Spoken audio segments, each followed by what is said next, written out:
अगर आप भी अपने ऑनलाइन क्लासेस प्रारंभ होने के शीघ्र पश्चात अपने कानों में ईयरफोन डालकर गहरी निद्रा में चले जाते हैं तथा टीचर चाहे जितना मर्जी चिल्ला ले आपके कानों में जू तक नहीं रेंगती।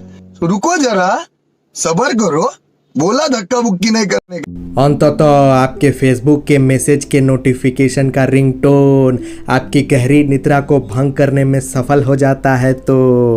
तथा अगर आप इसी तरह से दूसरों के गुप्त राज जानने में दिलचस्पी रखते हैं तो उस लाल खतरनाक सब्सक्राइब बटन को दबाकर मेरे स्वार्थ की पूर्ति करें।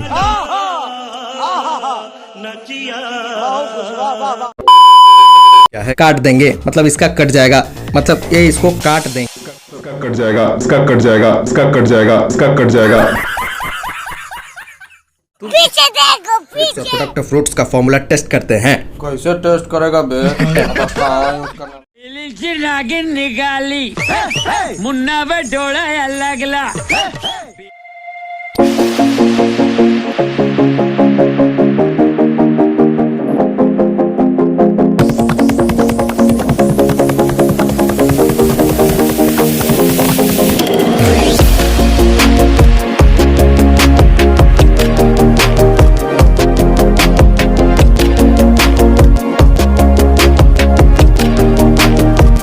अब आई बेटे की बारी।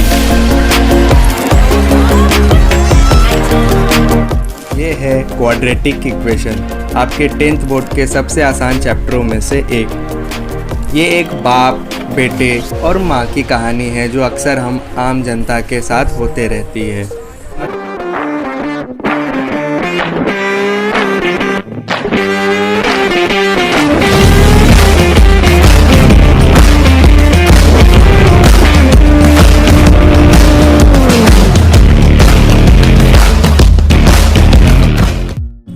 तो जैसा कि हमने पिछले वीडियो में देखा था कि ax² + bx + c = 0 जो बाप है उसके दो बेटे होते हैं अल्फा और बीटा, और इन दोनों बेटों की जो परवरिश है वो माँ करती है यानी डिस्क्रिमिनेंट करती है। हमारे मतलब आपको मत सिखा। तो वही अब हम ग्राफ की मदद से समझेंगे कि अलग अलग डी के वैल्यू पे कैसा कैसा ग्राफ होता है। सबसे पहला केस है हमारा डी अगर पॉजिटिव हो, मतलब डी अगर 0 से बड़ा हो तो एक्स एक्सिस और वाई एक्सिस पे वो पैराबोला बनता है, ये तो आपको पता ही होगा। तो नहीं तो डी पॉजिटिव के केस में जो ग्राफ बनेगा वो एक्स एक्सिस को 2 पॉइंट पे काटेगा, क्योंकि इसमें 2 रूट्स रियल रूट्स होते हैं। डी अगर पॉजिटिव हो तो 2 रियल रूट्स बनते हैं, ये आपको हमेशा याद रखना है। ये एक केस था। अब केस 2 में आते हैं कि डी अगर 0 के बराबर हो तो क्या होगा। और यहाँ पे डी बराबर 0 का मतलब ये नहीं कि उसके एक भी बेटे नहीं होंगे। तो एक्स एक्सिस और वाई एक्सिस यहाँ पे ड्रॉ कर लिया।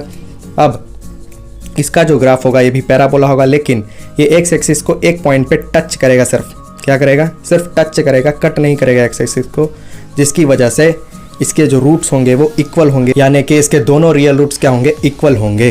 तो इस केस में अल्फा और बीटा बराबर होंगे, मतलब दोनों बेटों का शक्ल मिलेगा। जुड़वा बच्चे। हाँ, जोर से बोल के लोगों को स्कीमें बता दे। अब हमारा लास्ट केस यानी कि थर्ड केस क्या है? डी अगर नेगेटिव हो, मतलब 0 से छोटा हो, तो एक्स एक्सिस और वाई एक्सिस पे ग्राफ देख लेंगे। इसका ग्राफ भी पैराबोला होगा, और ये जो ढलान है वो काफी संकरा भी हो सकता है, काफी गहरा भी हो सकता है। ये तो बहुत गहरा है। हाँ, तो नीचे जाकर नहाने का जरूरत नहीं है, बाल्टी से पानी बाहर निकालो कर इधर नहाने का। अरे एक्स एक्सिस को ना कट किया ना टच किया, ऊपर ही निकल गया। बेटा यही तो थर्ड केस है ना बेटा, यहाँ नो रियल रूट्स होते हैं। No means no. अब हम बात कर लेते हैं फाइंडिंग ऑफ रूट्स के बारे में, यानी बेटे की उत्पत्ति कैसे होगी, बाप से बेटे की उत्पत्ति कैसे होगी। हमारे मतलब आपको मत सिखा।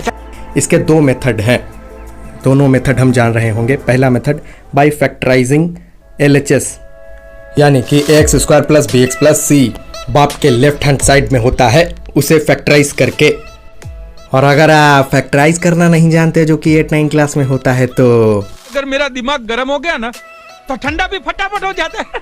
कोई बात नहीं, आगे हम जान रहे होंगे। और दूसरा मेथड है बाय स्टैंडर्ड फॉर्मूला, मतलब एक फॉर्मूला की मदद से हम डायरेक्ट रूट्स की पता लगा सकते हैं। तो क्या करूं, नहाऊं? अब हम चलते हैं फर्स्ट मेथड की ओर, जो कि है फैक्टराइजिंग मेथड। तो यहाँ पे हम देखेंगे कि फैक्टराइजेशन करके हम ax² + bx + c को फैक्टराइज करके कैसे रूट्स को फाइंड कर सकते हैं। अब ज़्यादातर क्वाड्रेटिक इक्वेशन का जो लेफ्ट हैंड साइड होगा वो X square plus B X plus C के फॉर्म में होगा, और उसे अगर फैक्टराइज करेंगे तो x minus alpha into x minus beta के फॉर्म में आएगा। और वो बाप था तो इस हिसाब से तो ये चच्चा हुआ। और ये कोई नई बात नहीं है, इस तरह से फैक्टराइजेशन आप 8 और 9 क्लास से ही करते आ रहे हैं। और ये दोनों क्या होते हैं, इसके फैक्टर्स होते हैं, मतलब ये इसको काट देंगे, मतलब इसका कट जाएगा, मतलब ये इसको काट देंगे, इसका कट जाएगा, इसका कट जाएगा, इसका कट जाएगा, इसका कट जाएगा। पीछे देखो पीछे, पीछे तो देखो।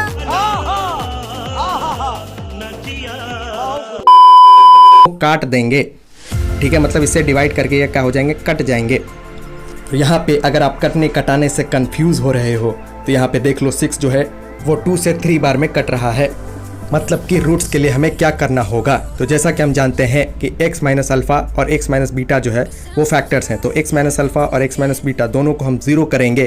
क्यों करेंगे, क्योंकि X square plus B X plus C equal to zero होता है क्वाड्रेटिक इक्वेशन, और X square plus B X plus C जो है वो x माइनस अल्फ़ा और x माइनस बीटा के बराबर है। तो ये जीरो होगा तो वो जीरो होगा, वो जीरो होगा तो x माइनस अल्फ़ा भी जीरो होगा और x माइनस बीटा भी जीरो होगा।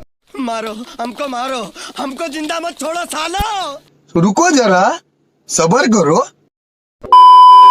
वो कैसे होगा हम आगे देख रहे होंगे कि दोनों जीरो क्यों हुआ। अब x इक्वल टू अल्फा और x इक्वल टू बीटा जो वैल्यू आया x का वो दोनों क्या है, रूट्स हैं इसके।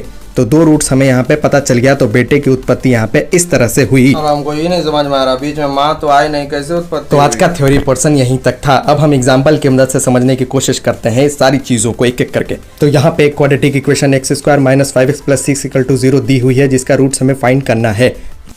तो सबसे पहले हम देख लेंगे कि बाप का लेफ्ट हैंड साइड क्या है, x square minus 5x plus 6।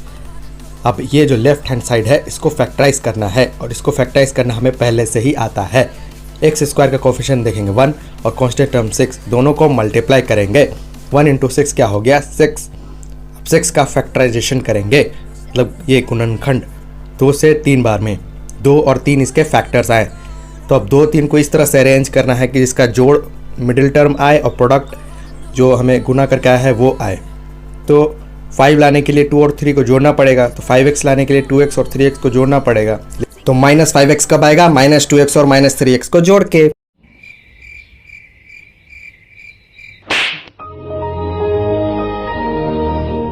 इस तरह से हम इसको स्प्लिट कर लेंगे। अब एक्स स्क्वायर माइनस 3x में से हम x को कॉमन कर लेंगे, और माइनस 2x प्लस 6 में भी क्या हमें कॉमन होगा, माइनस 2 कॉमन होगा, तो क्या बचेगा x माइनस 3। अब ये जो दोनों टर्म आ चुके हैं, इन दोनों टर्म से हमें क्या कॉमन दिख रहा है, x माइनस 3 दिख रहा है, इसलिए हम इन दोनों में से x माइनस 3 कॉमन करेंगे। तो यहाँ क्या बचेगा x और माइनस वहाँ क्या बचेगा 2 इक्वल टू 0। अब कोई भी दो चीज़ का प्रोडक्ट 0 कब होगा, जब और किसी एक का सिस्टम में गड़बड़ी होगा। देखा आपने लापरवाही का नतीजा है। मतलब वही है, मतलब किसी एक की वैल्यू भी अगर 0 हो गई तो टोटल प्रोडक्ट क्या हो जाएगी 0। अगर x माइनस 3 भी 0 हो गई या x माइनस 2 0 हो गई, दोनों का प्रोडक्ट क्या हो जाएगा 0। तू समझा ना जी। तो यहाँ पे हम रीज़न समझ लेते हैं कि क्यों 0 होता है। 0 इंटू 0 क्या होता है 0, और ये भी हम देख लेते हैं कि 0 इंटू एक्स क्या होगा, वो भी 0 होगा, और x इंटू 0 भी क्या होगा 0 होगा। मतलब 0 अगर एक भी आ गया तो टोटल प्रोडक्ट 0 होगा। आप कुछ भी बोलो, ये नहीं सुनने वाला। तो हम एक एक करके दोनों को 0 करेंगे। x माइनस 3 0 हुआ एक बार, x माइनस 2 0 हुआ। जब x माइनस 3 0 हुआ तो x इक्वल टू 3 आया, और x माइनस 2 0 हुआ तो x इक्वल टू 2 आया। तो ये x की जो 2 वैल्यू आई है उसमें से एक भी अगर हम ऊपर वाली इक्वेशन में पुट करें तो ऊपर वाली इक्वेशन को 0 कर देगा। मतलब जो क्वाड्रेटिक पॉलिनोमियल जिसका ये फैक्टराइजेशन था उसको भी 0 कर देगा, मतलब क्वाड्रेटिक इक्वेशन को सेटिस्फाई कर देगा। हाँ, तो इस तरह से बाप से 2 रियल बेटे की उत्पत्ति हुई, यानी कि रूट्स की उत्पत्ति हुई, जिनकी वैल्यूज क्या आई 2 और 3। अब हम देखेंगे ये रूट्स की जो नेचर है। अब हम सम ऑफ रूट्स और प्रोडक्ट ऑफ रूट्स का फॉर्मूला टेस्ट करते हैं। कैसे टेस्ट करेगा बे? कहाँ यूज करना बता। नागिन निकाली मुन्ना पे डोड़ा लगला।